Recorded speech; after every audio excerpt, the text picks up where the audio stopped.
Je déclare maintenant, toi qui m'écoutes à travers YouTube, toutes les portes financières fermées dans ta vie s'ouvrent maintenant au nom puissant de Jésus-Christ. Tout esprit de pauvreté, toute malédiction de blocage est brisée par le feu du Saint-Esprit. Ton argent n'est plus capturé, il devient une armée puissante qui va conquérir et revenir avec le butin de la bénédiction. Je parle à tes mains, ce que tu touches prospérera. Tes affaires reprennent vie, tes dettes sont annulées, tes finances sont restaurées. Je déclare que l'abondance coule dans ta maison et que l'ange de l'Éternel combat pour ta provision. Reçois-le maintenant au nom de Jésus-Christ. Si tu en arrives à un point où tu n'as même plus les moyens de subvenir aux besoins de ta propre famille, c'est la preuve que tu ne crois pas réellement en Jésus. Écoute-moi bien. Dans chaque domaine où tu veux réussir, tu dois reconnaître ceux qui sont devenus maîtres dans ce domaine. Même dans le domaine de l'argent, et les honorer. Cela ne dépend pas de qui ils sont moralement. Ils peuvent être des ivrognes, des pêcheurs, des prostituées, peu importe. Honore l'aspect de leur vie dans lequel ils excellent.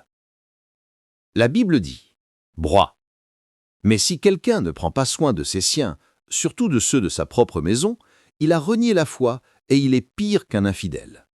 1 Timothée 5, 8.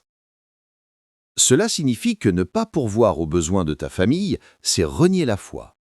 Et donc manquer d'argent, vivre dans le manque, te place dans une position pire qu'un incroyant.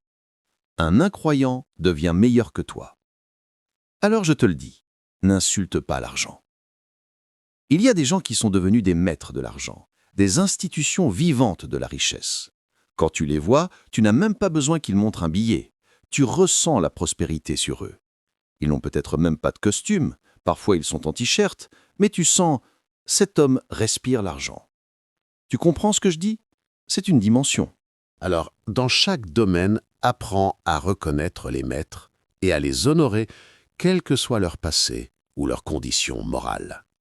Parce que, retiens ceci, l'argent répond à des lois, à des principes et à des contrats.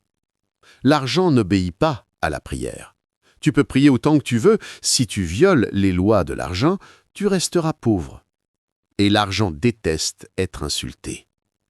Jésus a dit « Faites-vous des amis avec les richesses injustes, afin que, lorsque vous viendrez à manquer, ils vous reçoivent dans les tabernacles éternels. » Autrement dit, fais-toi des amis à travers l'argent du monde, parce que ce n'est pas l'argent qui est mauvais, c'est le cœur de celui qui l'utilise. Je me souviens d'un jour, il y a plusieurs années, oui, des années en arrière, à l'époque où j'étais encore fauché. Nous étions en train de lever des fonds à l'église pour un projet, et Dieu m'avait dit clairement « Tu vas récolter cette somme aujourd'hui ». Alors je me tiens là, sur l'estrade, et les gens commencent à donner. Puis un homme s'avance lentement. Je le vois hésitant, presque nerveux. Il dit « Homme de Dieu, je veux donner aussi, mais je dois te dire la vérité. Je suis un pécheur. » Je lui demande « Que fais-tu exactement ?» Il répond « J'étais un trafiquant de drogue. » Je dis « Était? Depuis quand ?» Il dit « Juste avant d'entendre ce message. » Et il continue « J'ai 7000 livres que je veux offrir à Dieu. » Je lui dis « Laisse cet argent ici. Ce n'est pas l'argent qui est impur. C'est toi qui étais dans le péché, pas l'argent. Tu ne m'entends pas. C'est toi le trafiquant, pas les billets. Ces 7000 livres n'ont jamais vendu de drogue. C'est ton cœur que Dieu veut purifier, pas ton portefeuille. » Mais dès que j'ai dit cela, tous les prédicateurs se sont tournés contre moi. Ils ont dit à la télévision « Cet homme est un faux prophète, il a accepté l'argent d'un trafiquant. » Mais vous ici, à chaque offrande, savez-vous vraiment d'où vient l'argent des gens? Peut-être qu'une femme a volé à son mari avant de donner. Peut-être qu'un autre vit dans le péché et pourtant son argent est dans l'offrande. Et tu crois que Dieu va refuser ça? Non. Ne méprise jamais l'argent. Ne le rejette pas. Quand quelqu'un te donne même 5 $, ne dis pas « Non, non, je ne veux pas ». Non, je collecte. Tu m'entends? Je dis « collecte ». Parce que dans le monde spirituel, l'argent est un messager, et celui qui honore la valeur de l'argent attire plus encore. Écoute-moi bien. L'argent a une personnalité spirituelle. L'argent n'est pas neutre, il a une voix, il a une aptitude. Et surtout, il réagit à la façon dont tu le traites. Si tu insultes l'argent, il te fuit. Si tu l'honores, il te poursuit.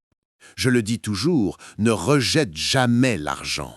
Quand quelqu'un te donne même un petit billet, ne dis jamais « Oh non, c'est trop peu » ou « Je ne veux pas de ça ».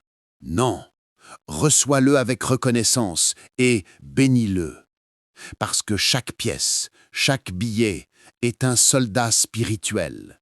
Et dans le royaume financier, ton argent est ton armée. Il y a un homme qu'on appelle Mr. Wonderful dans l'émission Shark Tank, un milliardaire. Et cet homme a dit quelque chose de très profond. Il appelle son argent ses soldats. Quand il investit, il dit « J'envoie mes soldats au combat pour capturer d'autres soldats. » Écoute bien ceci. Chaque fois que ton argent quitte ta main, il part en mission. Il part pour conquérir un territoire. Mais si ton argent va quelque part et ne revient pas avec des résultats, c'est que tes soldats ont été capturés. Ton argent est devenu un prisonnier de guerre. Chaque pièce que tu négliges, chaque billet que tu perds sans raison, chaque dépense inutile, c'est comme si tu laissais un soldat mourir au combat. Les riches ne laissent jamais traîner un centime parce qu'ils savent que chaque centime est une arme. Ton argent doit travailler pour toi. La prochaine fois que tu donnes 20 $ à une fille, comprends que tu viens d'envoyer 20 soldats hors de ton camp. Ils ne te protégeront plus. Et les 100 $ que tu as donnés sans sagesse, ce sont 100 soldats qui ont déserté ton armée. Et si ces soldats rejoignent quelqu'un d'autre, cette personne devient plus forte financièrement que toi. Je te le dis par l'esprit, traite ton argent avec respect. Ne le gaspille pas, ne le méprise pas, organise-le, discipline-le, honore-le. La Bible dit « Ne jetez pas vos perles devant les pourceaux, de peur qu'ils ne les foulent aux pieds. Ne laisse pas ton argent tomber entre les mains de ceux qui ne le valorisent pas. Et si tu vois un pasteur, un prophète, un apôtre, même moi, qui ne respecte pas l'argent, qui le dilapide sans sagesse, fuis. Car celui qui méprise la valeur spirituelle de l'argent finira dans le manque. Pour ma part, je traite mon argent comme une armée divine. Chaque billet, chaque devise, qu'elle soit en dollars, en livres, en eras, en kwacha, en pula ou même en rand, a pour mission d'aller conquérir d'autres richesses et de revenir avec un butin. Je ne rejette aucune monnaie, parce que dans chaque monnaie, il y a une opportunité de domination. Alors ne méprise pas une petite somme. Même une pièce peut ouvrir une porte si tu la gères avec foi et discipline. Parce que l'argent est vivant, il cherche la main de celui qui sait le respecter. Je prophétise sur ta vie. À partir d'aujourd'hui, ton argent ne sera plus capturé. Chaque billet, chaque pièce que tu possèdes devient un soldat puissant au service de ta destinée. Tes finances vont te protéger, te représenter, te défendre, et tout ce que tu enverras reviendra multiplié au nom de Jésus-Christ. La Bible dit dans Proverbe 10,4 « Celui qui agit d'une main lâche s'appauvrit, mais la main des diligents enrichit. » Écoute-moi bien. La pauvreté n'est pas une malédiction tombée du ciel.